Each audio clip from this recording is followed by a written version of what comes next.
저희가 성령 강림절 절기 기간을 보내면서 성령에 대해서 함께 이해해 나가고 있습니다.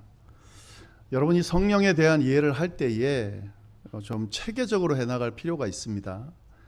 물론 이제 나중에 우리가 성령에 대해서 이해할 때는 종합적으로 하게 되긴 하지만 공부를 해 나갈 때는 단계적으로 체계적으로 그렇게 해 나갈 필요가 있습니다. 왜냐하면 성경에 나오는 이 성령에 대한 이야기들이 굉장히 이렇게 무분별 조금 정리되지 않은 상태로 드러나기 때문에요. 이걸 단계적으로 잘 정리를 해놔야 성령에 대한 오해가 생기지 않기 때문에 그렇습니다. 저희가 먼저 성령이 뭔지에 대해서 함께 시작하면서 나눴습니다. 성령은 우리와 함께 하시는 하나님이다 라는 사실, 이것으로부터 시작을 했습니다. 성부 하나님, 성자 하나님, 성령 하나님, 삼위일체 하나님 중에 한 분이시다 하는 거죠. 이 역할들도 다 따로 있죠. 창조주로서 천지를 주관하시고 운행해 나가시는 성부 하나님의 역할이 있고, 그리고 인류를 구원하기 위해서 육신의 몸을 입고 이 땅에 구세주로 오신 성자 하나님이 있는 것처럼 성령 하나님께서도 믿는 자들과 함께 하시면서 그 믿는 자들을 구원받은 온전한 하나님의 백성으로 세워가시는 역할을 하는 것이 바로 성령 하나님의 역할이다 하는 거죠. 그래서 우리와 함께 하시는 하나님이 바로 성령이다라고 하는 이 이해, 이것이 성령에 대한 가장 기본입니다. 어떤 성령에 대한 내용도 여기서부터 시작돼야 된다는 것을 여러분 꼭 기억하시기를 바랍니다. 네, 그리고 이 성령은 선물로 주어진다라는 말씀 우리가 함께 나눴습니다. 인간의 노력이나 열심이나 어떤 멋진 모습으로 인해서 이 성령이 주어지는 것이 아니다라고 하는 거죠. 이 성령은 하나님으로부터 주어지고 믿음을 가진 자들에게 선물로 주어지는 것이다. 여러분 이것도 잊지 마시기를 바랍니다. 그래서 성령을 받는 방법은 주어진 선물을 잘 받으면 되는, 이게 방법이 되는 거예요. 선물을 잘 받는 방법은 어떤 게 있습니까? 선물로 주어졌다는 사실을 믿는 거죠. 그걸 믿고 하나님께서 주시는 그 방법대로 하면 되는 거예요. 하나님께서 주신 방법은 뭡니까? 예수 그리스도의 이름으로 죄 사함의 세례를 받고 구원을 받는 방법, 이것이 바로 성령을 받는 방법이다. 요약하면 예수 믿고 구원받으면 선물인 성령께서 주어진다 하는 거죠. 여기까지 잘 정리를 하시면 좋겠고요. 그리고 그러면 성령을 받는다, 주어진다 라는 의미는 뭔가? 함께 하시는 하나님이 성령이기 때문에 성령을 받는다는 건 어떤 의미가 되겠습니까? 성령이 함께하게 된다라고 하는 의미가 되는 거죠. 하나님이신 성령께서 구원받은 자들과 관계를 맺으시고 그와 함께 하시게 된다. 이게 성령이 임한다, 성령을 받는다라고 하는 의미입니다. 그래서 구원받은 그리스도인, 성령을 받은 그리스도인은 하나님과 함께하는 사람들, 이렇게 정의가 되는 거죠. 이런 이해를 가지고요, 우리가 좀 그 성령에 대한 이해들을 하면 좋겠는데, 오늘은 또 어떤 내용을 좀 같이 나누고 싶냐면요, 우리가 약간 좀 헷갈려하고 혼란스러워하는 그런 말이 있습니다. 이걸 좀 정리해보는 시간을 함께 가지도록 하겠습니다.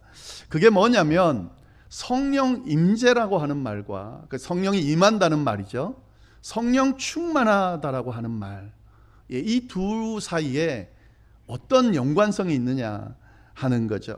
성령 임재, 성령 충만, 우리가 섞어서 쓰는데요, 사실은 이게 연결되어 있습니다만은 같은 말이 아니에요. 같은 의미가 아닙니다, 여러분.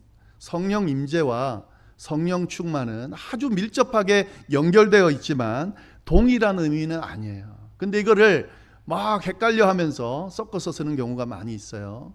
오늘 그걸 좀 확실하게 구분해서 알아보도록 하겠습니다. 성령 임재, 성령이 임한다라고 하는 말과 성령이 충만하다라는 말이 어떻게 연결되고 어떻게 차이가 있는지를 오늘 함께 나눠보도록 하겠습니다.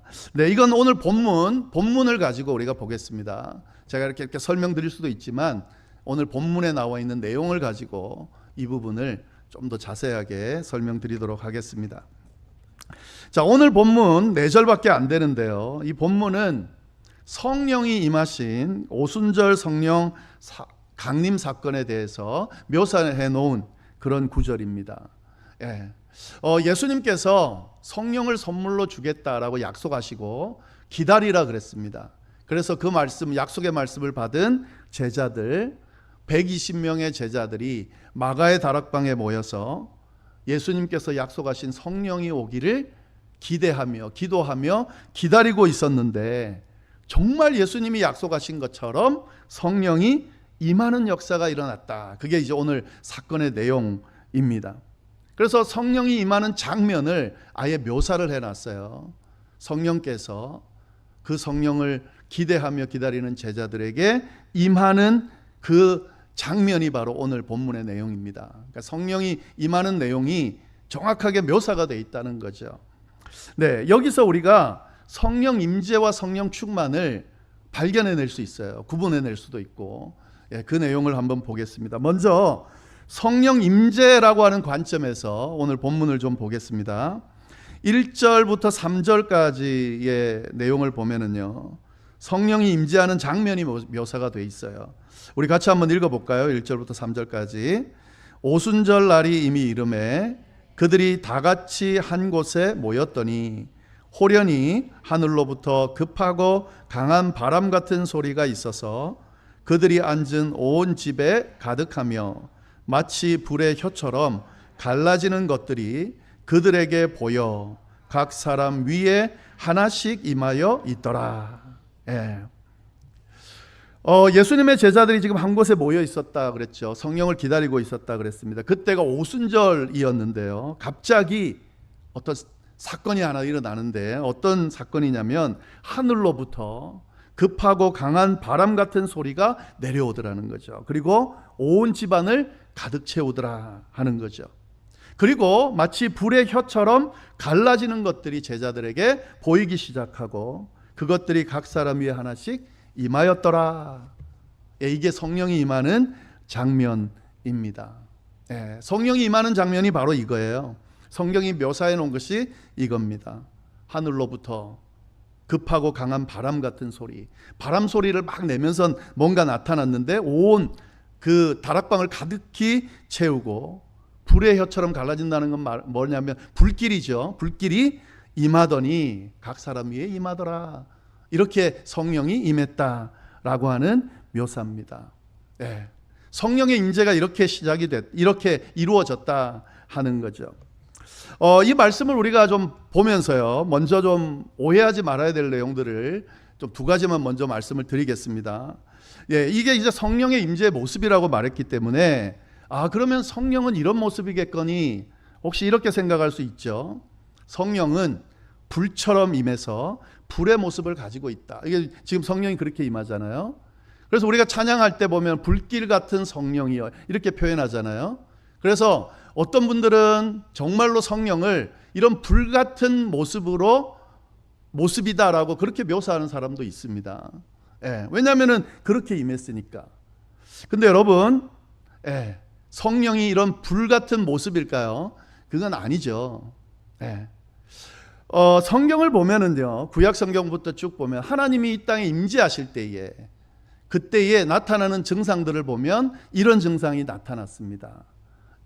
구름 가운데 임하시고 큰 소리로 임하시고 영광 가운데 임하시고 또 이렇게 불길 가운데 임하신다는 거죠. 자, 그러면 성령이 임재하면서 이런 급하고 강한 바람 같은 소리와 이런 강력한 불길 같은 것이 임했다는 건 뭘 의미하는 걸까요? 하나님이 임재했다는 걸 의미하는 거죠. 하나님이 임재하는 그 자리에 이런 현상이 나타나거든요. 그러니까 이 자리에 지금 뭐가 임했다는 거예요? 성령 하나님이 임하셨다는 거죠. 그래서 우리는 성령이 어떤 이 불길 같은 그런 어떤 영적인 뭔가 신비한 그런 모습이 아니라 하나님이라고 하는 것을 우리가 알 수가 있어요. 이게 헷갈리면 안 됩니다, 여러분. 성령은 우리와 함께 하시는 하나님이라고 그랬습니다. 마찬가지입니다. 성령이 임하니까 하나님이 임재하시는 것처럼 이런 증상이 나타났다라고 이해를 할 수 있어야 됩니다. 이게 막 불길 같은 모습으로 임하니까 성령이 불길 같아, 불 같은 모습이야, 이렇게 이해하시면 안 된다는 거죠. 이 오해를 좀 안 하시면 좋겠고요. 그 다음에 또 한 가지 더, 성령이 임하는 사건이라 그랬습니다. 성령께서 임했다라고 합니다. 자, 그러면 또 하늘에서 지금 임했다 그랬어요. 그러면 지금 이 사건 전에는 성령 하나님께서 이 땅에, 이 세상에 안 계셨을까 하는 거죠. 하늘에서 성령이 임했기 때문에 이 성령 강림 사건 이후에 임재했다 그랬어요. 그러면 그때부터 성령 하나님이 이 땅으로 내려오신 거냐 하는 거죠. 네. 여러분, 이거를 잘 이해를 하셔야 됩니다. 성령 강림 사건이고 성령이 하늘에서 임했다라고 하니까 그전에는 성령이 이 땅에 안 계셨는데 이때부터 성령이 하늘에서 내려와서 이 세상에 지내기 시작하셨다, 이렇게 이해하면 완전히 잘못 이해하시는 거예요. 네. 여러분, 이 사건 전에 예수님께서 잉태될 때 누구에 의해서 잉태됐습니까? 성령에 의해서 잉태되셨습니다. 예수님께서 세례 받으실 때 뭐가 임했습니까? 성령이 임했다 그랬습니다. 예수님께서 기적을 행하실 때 성령에 의지해서 기적들을 행하셨다 그랬습니다. 네.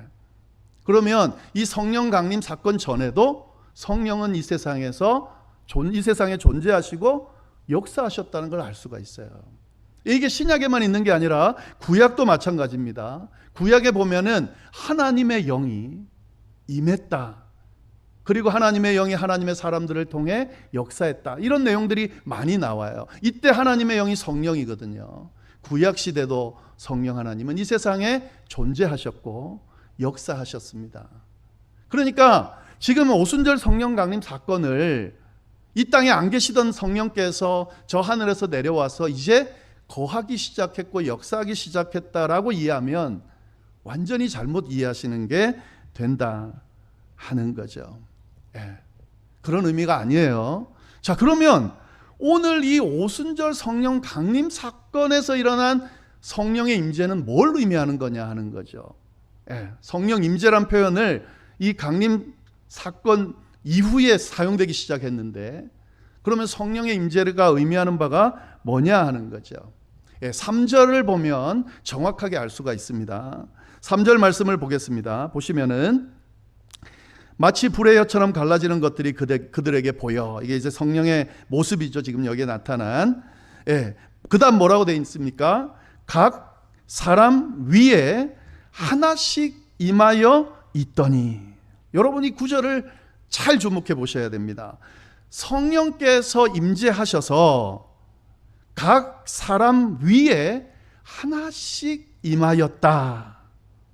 이게 바로 우리가 사용하는 성령 임재의 내용이라는, 의미라는 거죠. 오순절 성령 강림 사건에서 일어난 이 역사는 뭐냐면, 일반적으로 어디에든 계시던 성령께서 때로는 그 성령이 역사하셨는데 그 역사가 일시적으로 어떤 사람을 통해 역사하긴 했지만 누군가의 사람 가운데 임하시지는 않았어요. 근데 이 오순절 성령 강림 사건을 통해서 어떤 역사가 일어났냐면 그때부터 각 사람 위에 임하기 시작했다라고 하는 사실이죠. 각 사람에게 임했다는 거죠. 예수 그리스도를 구주로 믿고 그를 따르는 제자들에게, 그리고 성령의 약속을 기대하며 기다리는 그들에게 성령께서 그 사람 한 명 한 명 위에 임한 사건이 바로 오순절 성령 강림 사건이다 하는 거죠. 성령이 임재한다는 것은, 예를 들면 우리가 그 표현이 이런 기본적인 내용 위에 이런 표현이 사용된다는 걸 아셔야 돼요. 예를 들면 이렇게 이야기하잖아요. 우리가 예배 드릴 때, 제가 기도할 때나 많은 사람들이 표현할 때 이 예배 가운데 성령이 임하게 해달라고 기도하잖아요. 이 예배 가운데에. 자, 그러면 이 예배 가운데에 성령이 임한다는 그 표현이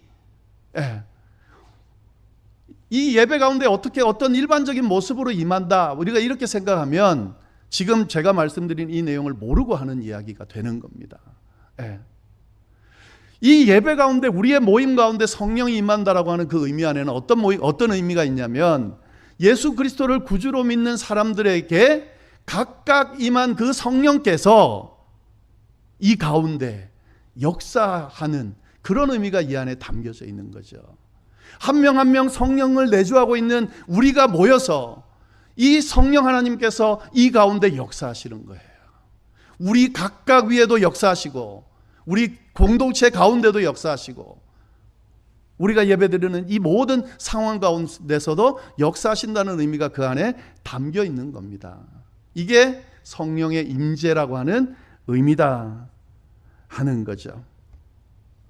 저희가 앞에 나눴던 내용과 정리해서 이야기를 해보겠습니다. 성령 임재는 뭘 의미하는 겁니까? 성령 하나님의 임재를 의미하는 겁니다. 그러면 그게 뭘 의미하는 겁니까? 구원받은 그리스도인들에게 선물로 한 명 한 명에게 임했다라고 하는 게 그 의미가 되는 겁니다.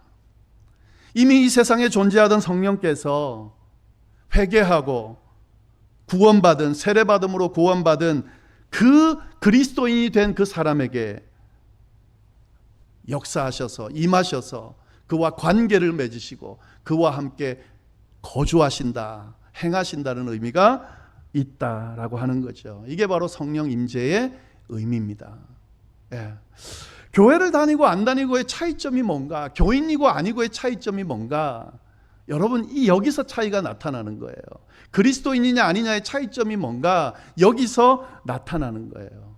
예수 그리스도를 나의 구주로 고백함으로 말미암아 성령께서 나에게, 그 고백하는 나에게 임하셔서 나와 관계를 맺으시고 그 성령 하나님이 나와 동행하시는 사람이 됐다. 이게 그리스도인이 됐다는 의미입니다. 교회 다닌다는 의미입니다. 성령이 임재했다는 의미입니다. 예. 이게 이제 성령이 임했다는 거예요. 오순절 다락방에서 기도하는 그들에게 성령 하나님께서 한 명 한 명 임재하시면서 너는 이제 그리스도인이야, 너는 이제 하나님의 사람이야, 내가 너와 이제 함께 할 거야, 너는 나의 자녀야 라고 인쳐주시는 그 임재의 모습이 바로 성령 임재라는 거죠. 예. 여러분 이것을 잘 기억하셔야 됩니다. 성령 임재는 그런 의미입니다. 예. 자, 그러면 성령 충만은 뭔가? 예. 성령 임재가 그런 거라면, 그렇게 관계를 맺는 거라면, 하나님께서 관계를 맺고 우리 가운데 임하시는 거라면 성령 충만은 뭔가? 예. 오늘 4절 말씀을 보면 우리가 좀 알 수가 있습니다. 4절 말씀 우리 같이 한번 읽어보겠습니다. 시작. 그들이 다 성령의 충만함을 받고 성령이 말하게 하심을 따라 다른 언어들로 말하기를 시작하니라. 예, 분명히 돼 있죠. 그들이 다 성령의 충만함을 받았다라고 했습니다. 근데 여러분, 성령이 임한 후에 이어지는 내용이 성령 충만을 받았다 이렇게 표현되어 있습니다. 이 두 가지가 따로 표현되어 있다는 것에 우리가 주목할 필요가 있어요. 예, 성령이 임한 후에 성령 충만이란 말 넣지 않고 그냥 바로 어떤 행동이 주어졌다라고 하면 성령이 임했다는 게 바로 그 결과와 연결이 되겠죠. 근데 분명히 이야기하고 있습니다. 성령이 각 사람 위에 하나씩 임하였고, 그리고 그들이 성령의 충만함을 받은 후에 그 다음에 성령이 말하게 하심을 따라 다른 언어로 말했다라고 표현되어 있다라고 하는 거죠. 이 두 가지가 연결되어 있지만 다른 거예요. 성령이 임하고 난 뒤에 성령 충만이 이어집니다. 분명히. 그러나 똑같은 의미는 아닙니다. 예, 우리가 이걸 잘 봐야 돼요. 자, 그러면 성령 충만하다는 건 뭔가? 그 다음에 나오는 내용과 연결해서 보면 알 수 있어요. 4절 다시 보겠습니다. 그들이 다 성령의 충만함을 받고 어떻게 행하게 됐냐면 성령이 말하게 하심을 따라 다른 언어들로 말하기 시작했다. 성령 충만을 받고 나니까 어떻게 했다는 거예요? 성령이 말하게 하는 대로 다른 언어로, 다시 말해서 방언이라고 하는 은사를 말하기 시작했다라고 하는 거죠. 성령 충만의 결과로 나타나는 것이 바로 다른 말을 하는 방언으로 말하기 시작한 결과가 있었다라고 하는 거죠. 교회마다 좀 교회를 오래 다니신 분들, 신앙생활 좀 하신 분들은 알겠지만 이 방언이라고 하는 은사가 있어요. 성령의 은사가. 막 기도를 하는데 갑자기 나도 알지 못하는 그런 말들을 하게 됩니다. 기도할 때에 다른 언어로. 초보들은 그냥 그 아이들을 옹알이 할 정도의 이야기를 그런 말로 표현하고요. 조금 성숙해지면 진짜 다른 언어를 사용하기도 합니다. 이게 이제 방언이에요. 성령이 임함으로 인해서 이 역사가 일어났다는 거예요. 방언의 은사가 일어났다는 거죠. 그냥 막 가짜로 하는 게 아니라 진짜 이 성령에 사로잡혀서 방언의 은사를 받게 되면 내가 원하지 않는 말들을 막 하게 되고요. 거기에 사로잡혀서 기도를 하게 돼요. 예. 아마 그 성령의 그 방언의 은사를 받은 분들은 그 경험을 하셨을 텐데, 예, 성령의 충만함을 받고 난 뒤에 그런 증상이 나타나더라 하는 거죠. 그 이야기를 지금 하고 있는 겁니다. 그래서 방언이라고 하는 것은 성령의 충만함의 하나의 어떤 증거물이 될 수가 있어요. 그래서 내가 기도하면서 나는 방언의 은사를 좀 받고 싶다라고 소원하는 분들이 있는데, 예, 그거 괜찮습니다. 왜냐하면 그걸 통해서 성령이 나와 함께 하시고 충만하다고 하는 일종의 증거가 되는 거니까요. 그러나 여러분 잘 보세요. 성령이 충만함으로 다른 언어로 말하게 됐다라고 하기 전에 나와 있는 표현이 있습니다. 그걸 잘 보셔야 돼요. 뭐라고 되어 있습니까? 성령이 말하게 하심을 따라 다른 언어로 말했다는 거죠. 이 구절에서 다른 언어로 말했다는 게 핵심이 아니에요. 방언을 말한 게 핵심이 아니에요. 성령 충만함을 받게 됐을 때에 성령이 말하게 하심을 따라 말했다는 게 아주 중요한 겁니다. 따라 말하게 했다는 건 뭐예요? 시키는 대로 하게 됐다는 말이에요. 이건 뭘 의미합니까? 지배를 받게 됐다 하는 거죠. 사로잡히게 됐다. 그래서 성령이 이끄는 대로 내가 말하게 됐다 하는 거죠. 성령 충만한 뒤에 나타나는 증상은 뭐냐면 거기에 그 성령에게 사로잡히게 되는 증상이 나타납니다. 그래서 방언을 할 수도 있고요. 기적을 행할 수도 있고요. 또 성령의 다른 은사들을 표현해낼 수도 있어요. 그 결과들은 중요한 게 아니에요. 성령이 말하게 하시는 대로, 이끄시는 대로 그의 지배를 받게 된다는 것이 아주 중요한 의미다 하는 거죠. 우리가 뭔가에 사로잡히게 되면은 어떻게 됩니까? 예, 그거가 그 사로잡힌 것에 따라서 지시하는 대로 행동하게 되죠.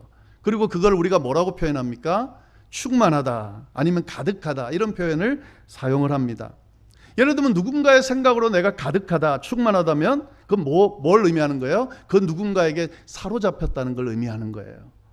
내가 사랑으로 가득하다, 뭔가 사랑에 빠졌다, 사랑으로 충만하다 그러면은 사랑에 사로잡혔다는 것을 의미하는 겁니다. 내가 욕심으로 가득하다, 욕심으로 충만하다라고 하면 뭐에 사로잡혔다는 거예요? 욕심에 사로잡혔다는 게 되는 거예요. 물욕이나 명예욕이나 이런 걸로 가득한 사람들이 있습니다. 모든 걸 그런 생각들로 가득 차 있는 사람이 있습니다. 그 물욕이나 명예욕에 사로잡혔다는 것을 의미하는 거죠. 무엇인가로 가득 채워졌다는 건 뭘 의미하냐면 그것에 사로잡혔다는 걸 의미하는 거예요. 자, 그러면 성령으로 충만하다라는 건 뭘 의미하는 거예요? 성령에 사로잡혔다라는 것을 의미하는 겁니다. 그러면 성령 충만은 뭐가 되는 겁니까? 성령에 사로잡힌 상태를 이야기하는 거죠. 성령은 하나님이라 그랬잖아요. 그러면 뭐에 사로잡혔다는 거예요? 성령 하나님께 사로잡혔다는 것을 의미하는 겁니다. 성령 임재와 성령 충만은 이렇게 다른 거예요. 성령이 임재하셔서 성령과 관계를 맺고 성령이 내 안에 내주하는 건 임재고요. 그 내주하시는 성령에 사로잡히는 것, 그 성령이 시키는 대로, 인도하는 대로, 이끄시는 대로 살아가는 것, 이게 바로 충만인 거죠. 예. 여러분, 이게 다르다는 거예요. 내가 예수 그리스도를 믿고 성령을 선물로 받았어요. 그래서 그리스도인이 되었어요. 이건 그리스도인이 되는 그 과정만 일어난 거예요. 그러나 이렇게 그리스도인이 되었다고 해서 그리스도인답게 살아갈 수 있는 건 아니에요. 왜냐하면요, 우리에게 여전히 그 육신의 정욕들이 우리를 사로잡아서, 만에 하나 내가 그리스도인이 되었음에도 불구하고 여전히 옛날 육체, 욕심, 생각, 그런 것에 사로잡혀서 거기에 이끌림을 받는다면 그리스도인답게 살 수가 없는 거죠. 죄의 유혹이나 죄의 이끌림이나 내 욕심이나 내 이기심이나 아니면 어떤 뭔가에 사로잡혀서 그것 따라 살고 있다고 하면 내가 그리스도인이 되었음에도 불구하고 여전히 나는 그리스도인이 아닌 모습으로 살아갈 수밖에 없게 되는 거죠. 나는 그리스도인이 됐는데, 교인인데 하나님을 믿고 하나님의 백성이 됐는데 왜 나는, 내 삶은 이렇게 무기력할까? 내 삶은 왜 이렇게 완악할까? 여러분, 한 가지 이유밖에 없습니다. 그리스도인이 되었음에도 불구하고, 하나님의 자녀가 되었음에도 불구하고, 성령 하나님이 내 안에 내주하심에도 불구하고, 그 성령 하나님의 지도와 지시를 받지 않고 사로잡히지 않고 내 생각대로, 내 욕심대로, 유혹대로, 사단이 이끄는 대로 그렇게 살아가니까 그리스도인다운 삶을 살지 못하게 되는 거죠. 근데 성령 충만하게 되면 다르다는 거예요. 성령 충만하다는 게 뭐냐면 성령에 사로잡혔다는 거예요. 성령 하나님의 지배를 받는다는 거예요. 성령 하나님으로 충만하다는 거예요. 내 삶의 모든 부분에서 성령께서 역사하신다는 거예요. 성령 하나님이 드러난다는 거예요. 그래서요, 성령 충만한 사람들은 놀라운 기적을 행하게 되는 거죠. 베드로가 안진뱅이를 일으키고 죽은 자를 살리고 3,000명 앞에서 5,000명 앞에서 담대히 하나님의 말씀을 전하고, 그래서 회심하는 역사가 일어나고, 예수님을 배신한 베드로가 어떻게 이렇게 달라졌을까? 딱 한 가지 이유밖에는 없습니다. 성령이 임재하고 그 성령의 지배를 받으면서 그 하나님께서 역사하는 삶을 사니까 그가 그런 능력을 드러내게 되는 거죠. 네. 여러분, 성령 임재 과정이 너무 중요하죠. 아직도 예수 그리스도를 나의 구주로 고백하지 못한 분이라면 고백함으로 하나님의 자녀가 됨으로 성령이 임재하는 과정을 거쳐야 됩니다. 이건 너무 중요하죠. 근데 나는 성령이 임재하는 그리스도인이 되었음에도 불구하고 난 왜 이렇게 무기력하게 살아갈까? 성령 충만하지 않기 때문에 그렇습니다. 하나님의 능력과 하나님의 지배 아래 있지 않기 때문에 그렇습니다. 하나님으로 충만하지 않기 때문에 그렇습니다. 하나님이 이끄시는 대로, 하나님이 역사하는 대로 내맡기지 못하기 때문에 그렇습니다. 내 안에 하나님이 아닌 다른 것들로 가득 차 있기 때문에 내가 그리스도인임에도 불구하고 그리스도인답게 살지 못하는 겁니다. 성령 충만하면 달라져요. 여러분, 하나님께 한번 맡겨보세요. 내 안을 하나님으로 한번 가득 채워보세요. 하나님께 한번 지배당해 보세요. 하나님께서 이끄시는 대로 한번 살아보세요. 그러면 하나님이 친히 역사하셔서 하나님의 그 크신 능력으로 나를 통해 드러내시고 내 삶 가운데 기적을 행하시고 역사를 행하시면서 나로 하여금 하나님의 자녀답게 살도록 인도해 주실 겁니다. 이게 성령 충만함이라는 거죠. 성령 임재와 성령 충만을 헷갈리시면 안 돼요. 다음 시간에요, 성령 충만하다는 게 어떤 능력을 발휘하는지 이것만 가지고 한번 말씀을 나눠보겠습니다. 성령 임재와 성령 충만은 연결되어 있지만 다른 거다. 잘 이해하시고, 성령의 충만함이 이미 그리스도인이 된 우리에게 필요하다. 무기력한 우리의 모습을 바꾸는, 무기력했던 베드로가 능력의 베드로로 바뀌는 것처럼 우리에게도 그런 역사가 일어나기 위해서는 성령의 충만함이 필요하다는 것을 인식하면서 성령 충만한 그런 능력 있는 삶을 우리가 다 살 수 있게 되기를 간절히 바랍니다. 다음 시간에 좀 더 예를 들어가면서요, 성령 충만, 하나님께 사로잡혀 성령 충만한 사람들이 어떤 능력들을 드러내는지 함께 말씀을 나누도록 하겠습니다. 기도하겠습니다. 하나님 아버지, 참으로 감사합니다. 성령 하나님에 대해서 우리와 지금 함께 하시고 동행하시는 성령 하나님에 대해서 우리가 조금씩 알아갈 수 있도록 인도하여 주시니 감사합니다. 머리로만이 아니라 진짜 성령께서 임재하시고 역사하시고 성령 충만함으로 말미암아 성령이 사로잡아 인도하는 능력 있는 삶을 살아가는 우리가 될 수 있도록 이 과정들을 지키시고 인도하여 주옵소서. 하나님, 이 말씀을 나누는 가운데, 예배를 드리는 가운데 성령의 충만함이 우리의 삶 가운데, 우리 가운데 역사하는 경험을 하고 싶습니다. 하나님 함께하여 주옵소서. 인도하여 주옵소서. 그래서 우리가 해결해야 될, 맞닥뜨릴 수많은 어려움과 역경들을 능히 감당하고 주님과 동행하며 승리하는 삶을 다 살 수 있게 되도록 주여 역사하여 주옵소서. 감사하며 모든 말씀을 예수님의 이름으로 기도드립니다. 아멘.